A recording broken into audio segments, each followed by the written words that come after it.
बिस्मिल्लाहिर्रहमानिर्रहीम, अस्सलाम वालेकुम। क्या हाल है सबके? उम्मीद है कि सब खैरियत से होंगे, खूब मज़े में होंगे और एंजॉय कर रहे होंगे। और कनाडा के रंग देख के आप लोगों को बहुत मज़ा आता है। मुझे इतने प्यारे प्यारे मैसेज आते हैं, लोग इतना खुश होते हैं कनाडा को देख के। अच्छी बात है। चलें, आप लोगों को मैं किसी ना किसी तरह से खुश कर देती हूँ। तो हमें जो है वो सुबह से ही एक फोरकास्ट आई हुई थी कि 3 बजे से लेकर 7 बजे तक स्नो होगी और उसके बाद फ्रीजिंग रेन होगी। फ्रीजिंग रेन ऐसी चीज़ है जिससे मुझे जो है ना बहुत घबराहट होती है। मुझे नहीं अच्छी लगती फ्रीजिंग रेन। लेकिन ये कि हम 3 बजे से वेट करते रहे लेकिन कोई स्नो नहीं हुई, बल्कि डायरेक्ट फ्रीजिंग रेन ही हुई। तो मुझसे ना कुछ अर्सा पहले किसी ने पूछा था कि फ्रीजिंग रेन होती क्या है, तो आपको मैंने सोचा दिखाऊं कि फ्रीजिंग रेन में बारिश के कतरों की जगह बर्फ़ गिर रही होती है। लेकिन ये उस तरह की बर्फ़ नहीं होती जो एक जगह पे जमा होती जाए। जैसे ही ये ग्राउंड को टच करती है ये मेल्ट हो जाती है, लेकिन आप देख सकते हैं कि ये किस तरह से गिर रही है। इससे आपको अंदाज़ा हो जाएगा कि अगर आप फ्रीजिंग रेन में वॉक कर रहे हो तो ऐसा लगता है कि कोई आपके ऊपर ठंडी रेत फेंक रहा है। और कभी वो जैकेट के अंदर चली जाती है तो बहुत सर्दी लगती है।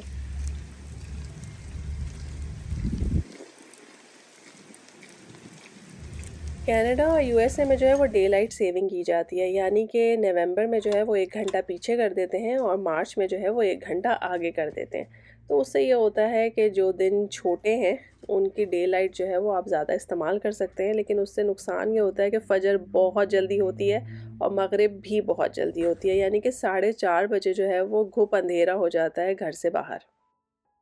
लेकिन बहरहाल मुझे ये दिन जो हैं वो गर्मियों के दिनों से ज़्यादा बेहतर लगते हैं, जिसमें रात को 11 बजे तक इशा ही नहीं होती। तो अच्छा है, ये ज़्यादा बेहतर है। तो यहाँ पे मैं बना रही हूँ पुलाव, और पुलाव बनाने की रेसिपी मैंने आपके साथ बहुत दफ़ा शेयर की है। सारे खड़े गरम मसाले, लेकिन उसमें ख़ास तौर पे साबुत धनिया और सौंफ, ये बहुत इम्पॉर्टेंट है। इनसे जो है पुलाव में बड़ा अच्छा फ्लेवर आता है। तो ये सब कुछ डाल के, और थोड़े से जो है वो अगर जिंजर गार्लिक का पेस्ट डालना चाहें तो वो डाल दें, वरना जो है वो आप लहसुन डाल सकते हैं। मेरी अम्मी तो पूरा लहसुन का जो एक पूरा, क्या कहते हैं, पोथी होती है ना, वो पूरी की पूरी डाल दिया करती थी पुलाव के अंदर। लेकिन मुझे उसका अब कोई ज़्यादा सेंस समझ में नहीं आता, तो मैं लहसुन की कलियाँ निकाल के डाल देती हूँ और साथ में अदरक का पेस्ट। बहुत से लोग जो है वो पुलाव में अदरक नहीं डालते हैं, लेकिन जब मैं बीफ की कोई भी चीज़ पकाती हूँ तो उसमें मैं लाजमी तौर पे अदरक शामिल करती हूँ। तो जी, सुबह-सुबह का टाइम है, हुसैन को हमने स्कूल भेज दिया है और यहाँ पे जो है वो पुलाव की यखनी बिल्कुल तैयार हो गई है। इसको मैं छान लूँगी और उसके साथ जो है मैंने चावल भिगो के रखे हुए हैं। यहाँ पे यखनी अलग कर लेंगे और गोश्त को अलग कर लेंगे, और ये सारे मसाले जो हमने डाले थे इनको हम डिस्कार्ड कर देंगे, क्योंकि इनका काम पूरा हो गया है। यखनी में जो है वो मसालों का बहुत अच्छा फ्लेवर आ गया है। तो बस जी, अब हमने गोश्त की भुनाई करनी है, क्योंकि टेक्निकली ये गोश्त सिर्फ उबला हुआ है। तो बस यखनी हमारे पास तैयार है, चावल भीगे हुए हैं। आपने अनियन फ्राई करना है, उसको अच्छा खूबसूरत गोल्डन फ्राई करेंगे अगर आप, तो आपके पुलाव का कलर भी बहुत अच्छा आएगा। तो मेरे पास फ्राइड अनियन थे और मैंने ज़रा जल्दी ही पकाना था, क्योंकि मुझे दिन भर में और बहुत सारे काम करने थे। तो मैंने जो है वो फ्राइड अनियन यूज़ किए हैं। आप 2 से 3 अनियन जो हैं वो फ्राई कर सकते हैं गोल्डन ब्राउन होने तक। उसके बाद मैंने उसमें दही शामिल कर दिया है। दही रूम टेम्परेचर पे हो तो वो कभी भी कर्डल नहीं होता।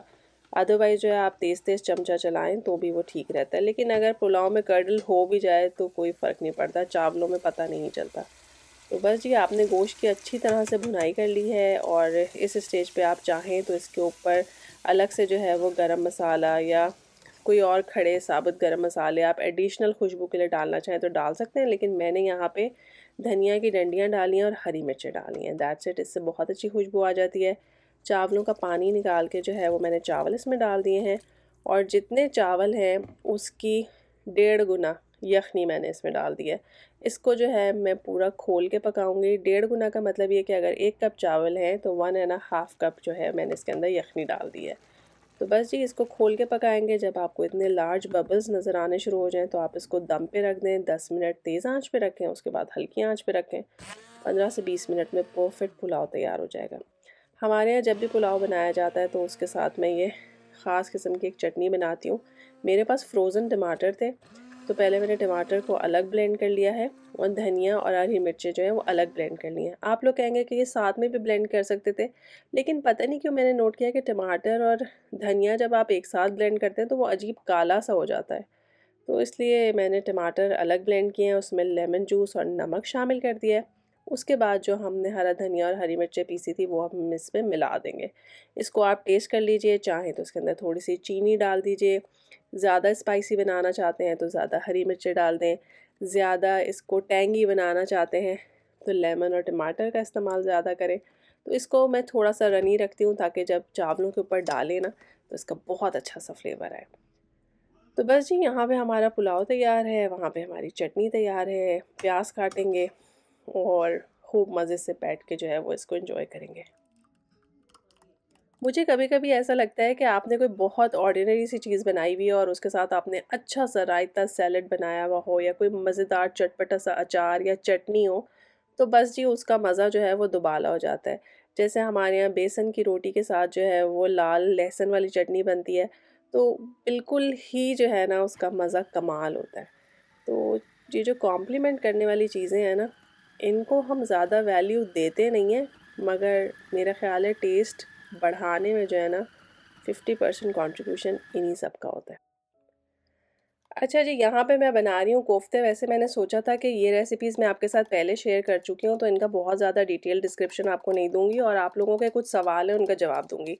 लेकिन बहरहाल कुछ लोगों को कन्फ्यूजन हो जाता है, तो मैंने कीमे के अंदर जो है वो ब्रेड क्रम्ब, नमक, मिर्च, ज़ीरा डाल के जो है वो इसको ग्राइंड कर लिया है। उसके बाद मैंने प्याज और हरी मिर्चें जो हैं वो उन्हें भी अलग से ग्राइंड कर लिया है। एक अंडा डाल के जो है मैं कोफ्ते बना लूँगी।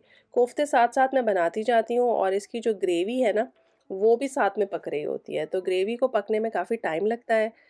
तो आप कोफ्ते उतनी देर में बना लीजिए जब तक आपकी ग्रेवी कुक होगी और उसके बाद आप उसके अंदर कोफ्ते डाल के रख सकते हैं। तो बस जी यहाँ पे आप देख लीजिए कि ग्रेवी मैंने प्याज टमाटर को जो है वो अच्छी तरह से ब्लेंड कर लिया है और उसके बाद तेल के अंदर उसको अच्छी तरह से भून लिया है। इसमें थोड़ा सा दही डाला है, नमक मिर्च हल्दी डाली है और कीमा जब भी मैं डीफ्रॉस्ट करती हूँ उससे एक से ज़्यादा काम करने की कोशिश करती हूँ। तो एक तरफ मैंने बनाए हैं वहाँ पे कोफ्ते और दूसरी तरफ जो है वो मैंने थोड़ा सा कीमा लिया है, हार्डली 250 ग्राम कीमा होगा, यानी कि 1 पाव कीमा। इसको मैंने अच्छे से भून लिया है। इसके अंदर नमक मिर्च हल्दी डाल के एक पूरा टमाटर का कैन डाल के, आप चाहें तो इसके अंदर 8-10 टमाटर भी प्योरी करके डाल सकते हैं और पानी डाल के इसको पकने के लिए रख दिया है। पहले कीमे की अच्छी सी भुनाई करें, उसके बाद इसे पकने रख दीजिए। बीच में आप चाहें तो इसमें प्याज, शिमला मिर्च ऐसी चीज़ें भी काट के डाल सकते हैं। इस कीमे को पकने के लिए आपने कम से कम 1 घंटा रखना है। इतनी देर में जो है आप यहाँ पे देख लीजिए कि मैंने कोफ्ते की ग्रेवी तैयार कर ली है, अच्छी तरह से भून लिया था मसाले को। इस मसाले में प्याज था, टमाटर था और दही था, उसको मैंने ब्लेंड किया था। उसके बाद अच्छे से भून लिया, नमक मिर्च हल्दी लहसुन अदरक का पेस्ट डाला और जो कोफ्ते बनाए थे इसके अंदर डाल दिए। और आपको कोफ्ते बनाने की ट्रिक पता है कि इसको आपने बिल्कुल चमचा नहीं चलाना, ये खुद ही से पक जाएंगे। 15-20 मिनट बाद आप इन्हें हिला सकते हैं, जैसे मैंने देगची को हिलाया था। और यहाँ पे देख लीजिए कि ये कितना अच्छा कीमे का सॉस तैयार हो रहा है। इसको जब मैं बिल्कुल गला के अच्छा सा डन कर लूँगी, इसके अंदर सोया सॉस और केचप डाल दूँगी और उसके बाद नेक्स्ट डे मैं पास्ता बॉईल करूँगी और उसके ऊपर इसको डाल के खाऊँगी। तो यानी कि एक दिन में जो है वो मैंने 2 दिन का खाना तैयार कर लिया है। तो जब भी आप गोश्त को डीफ्रॉस्ट करें तो कोशिश करें ज़रा ज़्यादा क्वांटिटी में डीफ्रॉस्ट करें और इससे एक के बजाय 2 चीज़ें बना लें, ताकि आपको एक ही दिन ज़्यादा काम करना पड़े, अगला दिन आपका कुकिंग से छुट्टी का दिन हो। वैसे मैंने ये सारी रेसिपीज़ आपके साथ शेयर की हैं, डिस्क्रिप्शन में चेक कर लीजिएगा। तीनों रेसिपीज़ के लिंक आपको मैं दे दूँगी, तो बिल्कुल भी फ़िक्र नहीं कीजिए।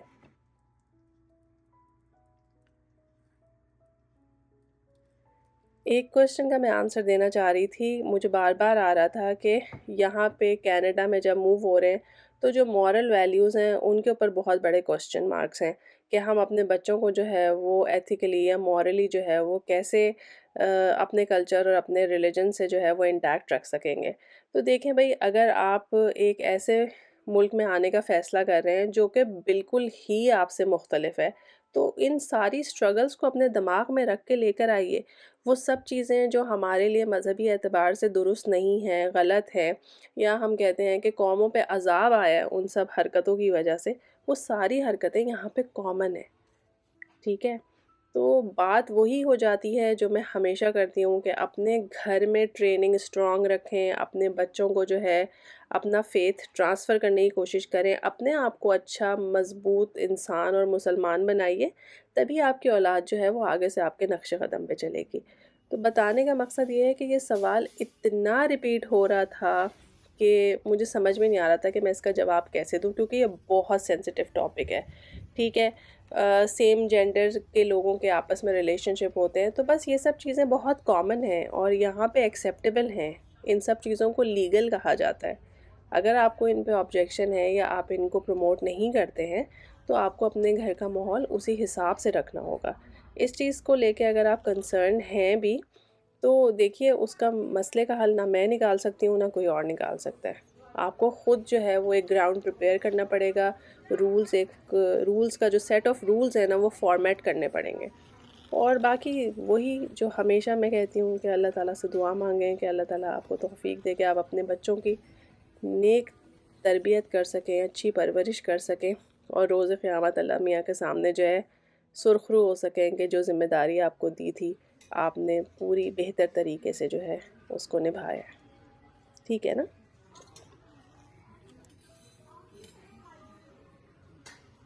आई होप कि ये सवाल जो बार-बार मुझसे लोग पूछ रहे थे, उसका कोई ना कोई जवाब आप सबको ज़रूर मिल गया होगा। और बस जी, अल्लाह ताला सबको आसानियाँ दे और जिस तरह से आप अपने बच्चों को बड़ा करने चाहते हैं, उस तरह के मौक़े आपको फ़राहम करे। और यहाँ पर हम आ गए हैं मॉल। और जब हम पाकिस्तान में रहते थे, तो मुझे ऐसा लगता था कि क्रिसमस के दिनों में जो है ना, वो मुफ़्त सामान बँटता है, 1-1 डॉलर की चीज़ें मिलती हैं। लेकिन ऑलमोस्ट 10 साल हो गए मुझे कनाडा में, कोई चीज़ सस्ती नहीं होती, कोई चीज़ फ्री नहीं मिल रही होती, कोई ऐसी सेलें नहीं लगी हुई होती कि लूट मच जाए। हाँ, बस एक काम हो सकता है कि सारा नया स्टफ़ आता है, नए डिज़ाइन की चीज़ें आती हैं, तो अगर आप अपनी जैकेट चेंज करना चाहते हैं, कोई नई चीज़ ख़रीदना चाहते हैं, तो ये अच्छा मौका है कि इस वक्त आपको अच्छे से डिज़ाइंस मिल जाते हैं। That's it. बिल्कुल मत समझें कि इस वक्त जो है वो हर चीज़ बहुत सस्ती होती है, बिल्कुल सस्ती नहीं होती इस टाइम पे। तो जी, आई होप कि आज का व्लॉग आपको पसंद आया होगा। चैनल को लाइक और सब्सक्राइब करना बिल्कुल ना भूलें और मुझे अपनी दुआओं में याद रखें। और आप सब तो मेरी दुआओं में हमेशा होते ही हैं। तो अल्लाह ताला आप सबको आसानी दे। फिर मिलेंगे एक नए मज़ेदार से व्लॉग में। तब तक के लिए अल्लाह हाफ़िज़।